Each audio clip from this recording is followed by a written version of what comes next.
ایمان راوړ خو ایمان داسې راوړ چې زړه ته ایمان کوز شو نو کله چې زړه ته ایمان کوز شي نو هغه بیا د دنیا او داسې زونه او دا دمکیانې بیا هېڅ حیثیت نه لري، هېڅ پروا نه کوي د دغه دمکیانو په مقابله کې بیا.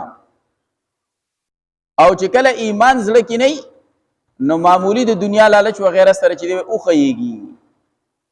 کله ایمان کمزوری د دنیا لږ لالچ راشي، نن سبا دنیا د پر خلک څه نه کوي، دنیا د فرا د دنیا د لږ لالچ د فرا خلک په دروغ قسمونه خوري، خلک په دروغ باندې دعوی کوي او پردي حقونه چې دی هغه وایي د څه دپاره د دنیا دپاره، بیا پې قسمونه هم خوري په دروغ باندې او دعوی هم په دروغ باندې کوي.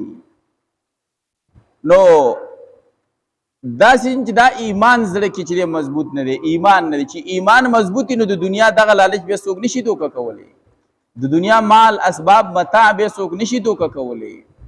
خو ایمان زړه کې کمزوری دی نو چې ایمان کمزوری د دنیا لږ لالچ راشي نو بیا ورته سړی د ټینګي نه وي.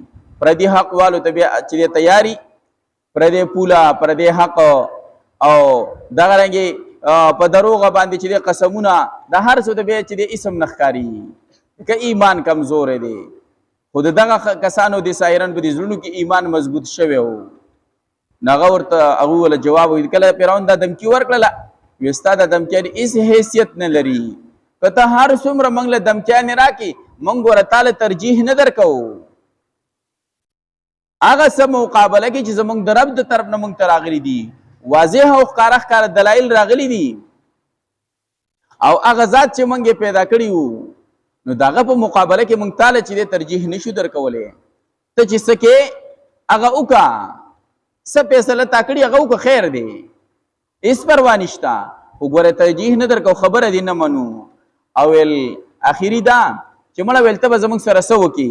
سړی وایي مړی وایي ته به زه خو مرګ به کې که نه، د مرګ نه خو راسه وایي سوا څه نشي کولی. نو دوی م ورته وویې چې وایي ته صرف زموږ سره چې زموږ په باره کې ته کومه فیصله کې صرف د دنیا د ژوند فیصله کولی شي، د آخرت په مقابله کې د زموږ فیصله نشي کولی. ستا د دمکي، ستا د عذاب، ستا د سزا صرف د دنیا د ژوند سره تعلق ساتي. به دغه وي د دې د وجې نه به مرګ راشي چې مرګ راغی نو وایي زموږ ژوند ویل شروع شو. بیا چې دنیایي مرګ راغی نو زموږ حقیقي ژوند شروع شو، هغه ژوند چې دی هغه باندې موږ ایمان سره وړی دی نو ستا د دې دمکیانو هېڅ چې دی پروا نشته.